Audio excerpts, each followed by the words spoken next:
Well, started having a conversation with my old buddy Jim Foreman after posting my GoPro video, and I decided to break out my old relics of old cameras from history's past, so to speak.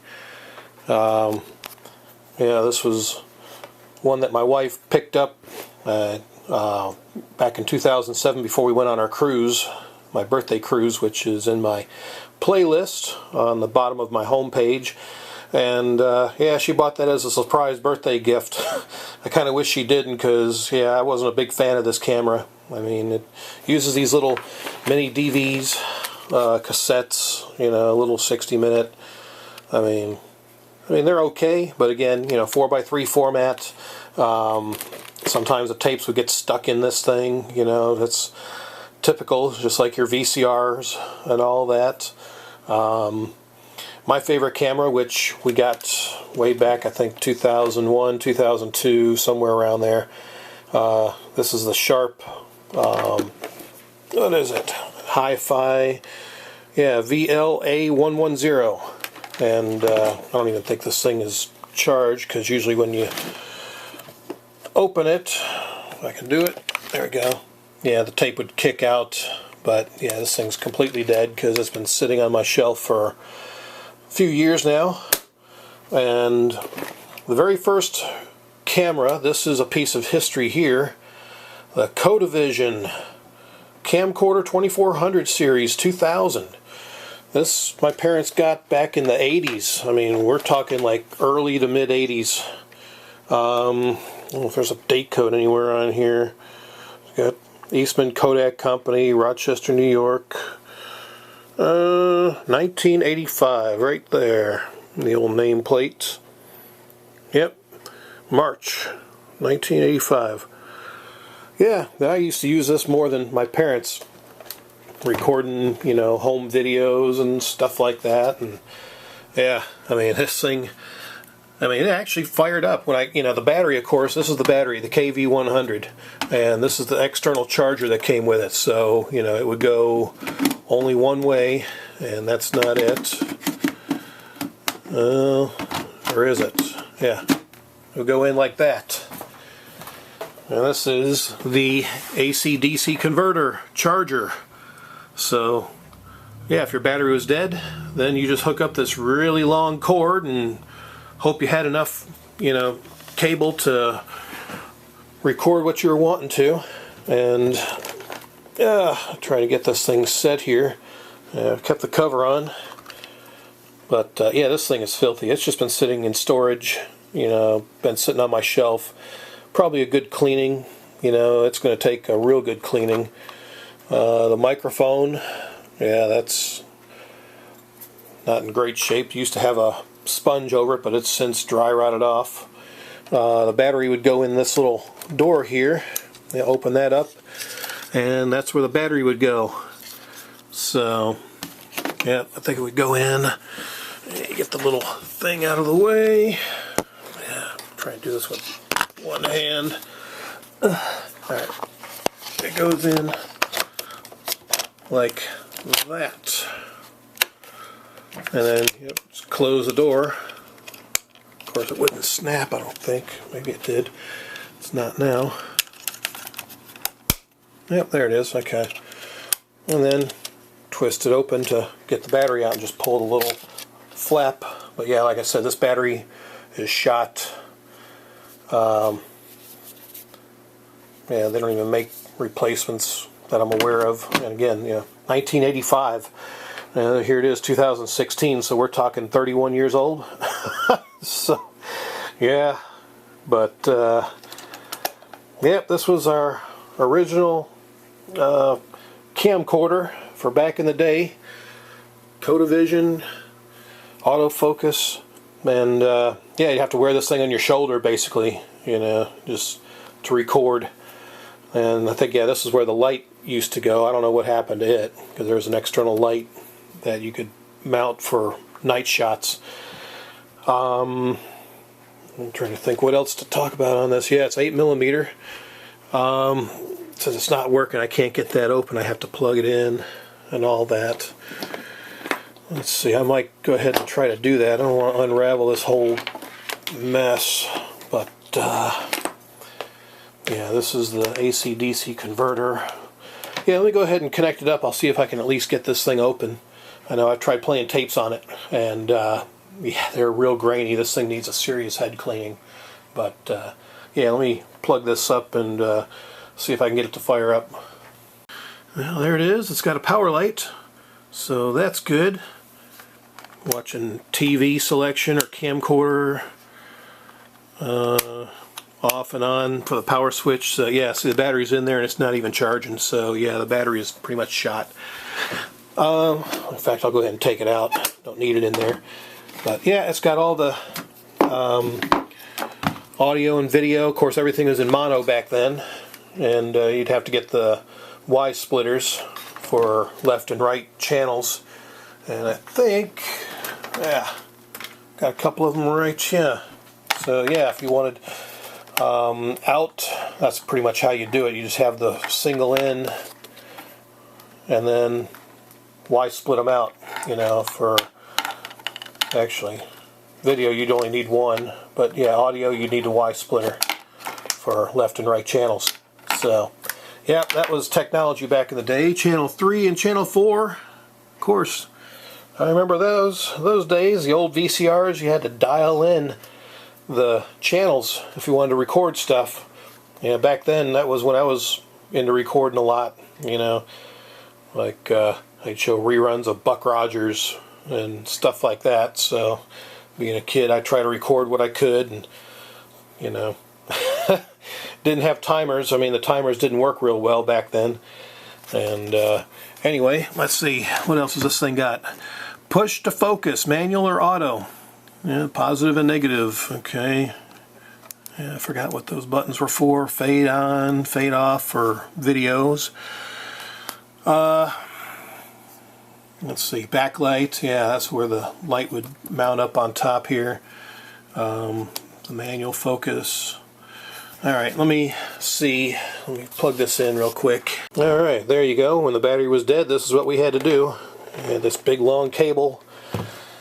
Now, let's see. Power is off. Well, now it's on. Alright. Let's see. Standby, operate. Playback, camera, cradle. Okay, now let me see, eject. There it is. Yeah, that still works. And yep, the old head system down there. Like I said, I've cleaned this thing as best I could with alcohol, but it probably needs a more thorough cleaning to play 8mm video cassettes. A little rubber grommet, I guess that dry rotted off too. You know, good alcohol cleaning would probably help. So close this, and we take the cover off. Let me see here. Switch it to camera. Try to refresh my memory. There we go. So it's still working. Just kind of put it up there. And it's got the numbers so you can see the counter display. But yeah, so that still works. Amazing. Yeah, that's just a switch for the external light, I guess, which I don't have. But yeah, that's the controls here. You have to hold it with your hand and zoom in, zoom out. Let's see. Does that still work? It's trying to work. Oh, come on, you can do it.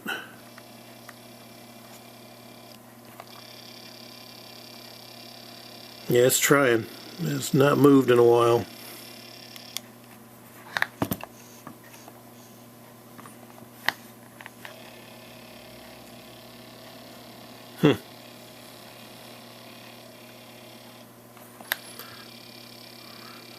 Yeah, I don't know why I hold on to this. I mean,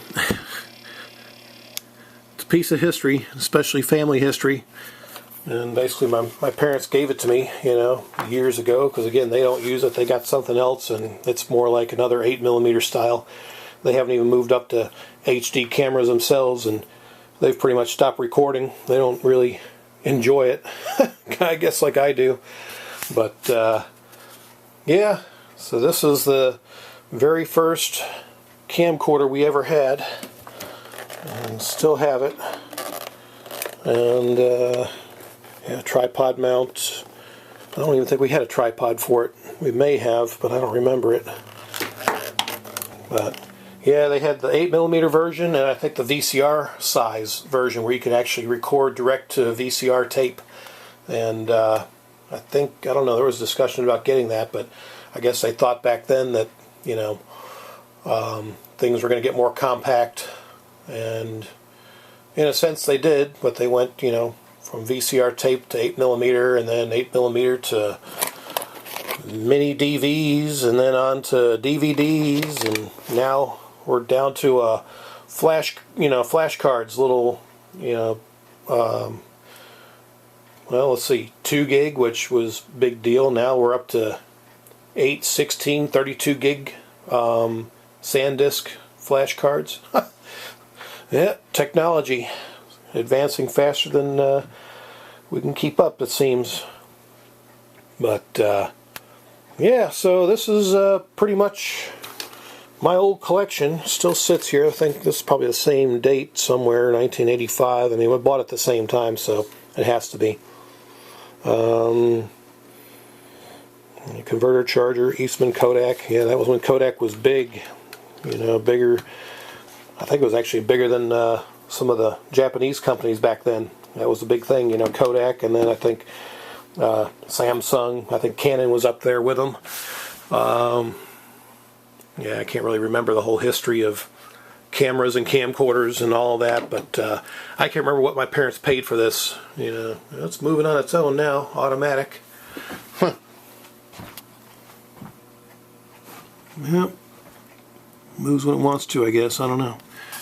But yeah, I'm wanting to say they paid probably $1,000 back then. I mean, you know, like I said, I'm going by memory here, and I would have to say it would probably be somewhere around $1,000 back then.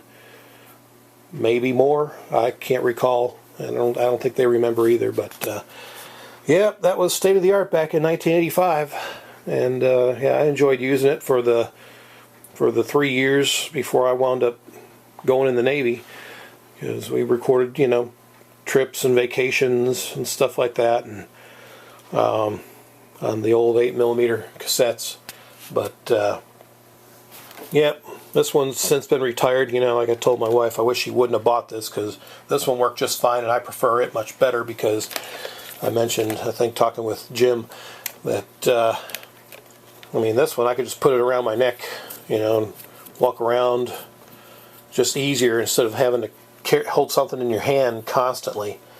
But yeah, I like this one a lot, and if it would just do widescreen, which it doesn't, you know, I'd probably still be using it, because I started actually some of my older videos, I think, yeah, before 2007. Then I still kept using this, you know, for other random videos when I started getting into more YouTube style videos, recording, you know, stuff. And then I found the flip camera that I'm using now, which are now discontinued, so eventually I'm going to have to retire these, I guess. But yeah, and another thing, when I was searching, I came across my old collection of phones. We're talking, well, there's an old Polaroid camera, and yeah, I got the old cell phones. I just haven't turned these in. I don't know why. I probably need to. Some old clock bases, some chargers. There's another camera. Yeah, I got miscellaneous crap I just need to go through and figure out what I need to get rid of. I mean, I just need to probably donate a lot of this stuff. Just get it out of here, because it's taking up space. I don't know. But yep, still got some cassettes I don't think were ever used or were recorded over and stuff. So Yep, the old giant battery for the Sony Handycam. Yep, would fit right on the back. It's just got the general size now, and then the Super Duty one where you could charge it and still use it, I believe. So, yep. But I mean, I guess I'd still hold on to these if I decided to go through these cassettes, which I think I pretty much went through every single one of them, because I've got them all stored up in here. You know, there's one, YouTube. So, yeah, just a bunch of stuff from recording from the 2000s, really. And so I may hold on to these just to be able to play them, you know. But anyway, there you go. There's a ramble of camera, video camera history for the most part, you know. Thought I'd break this out, you know, again, just, you know, history. It's been sitting up on my shelf up there. You know, that's where it's been sitting, just collecting dust. So, I guess that's where it's going to go. Collect more dust till I figure out, you know, what to do with it. So, oh yeah, didn't show on this camera where the battery was, upside down underneath. Let's see, there it is. And then the little eject button, which would allow it to slide out. No, that didn't work. Can't do it with one hand. Here we go. Something like that. So yeah, these were the heavy duty batteries, and these last, you know, for constant recording, like my Redneck 2002 four-wheeling videos. I think that's when I got these batteries, because yeah, I have plenty of battery to record our adventures in the woods and stuff on our four-wheelers. So yeah, but probably would still work if I kept them charged, but I don't even know if they still hold a charge anymore. But yeah, so that's came with a small style, and yeah, we didn't keep that for long. But yeah, heavy volume. So yeah, big old bulky things. But yep, so there you go. Just a quick mention of the batteries, the high capacity batteries for my favorite Sharp camcorder from back in the day. So let's see, when did I get this? It's got a date code. I mean, we got it in 2001, so it's got to be around there, 2000, 2001. So the big LCD display on the back, I love that, so you can see what you're recording. But anyway, enough rambling. Hope you enjoyed it, and thanks for watching.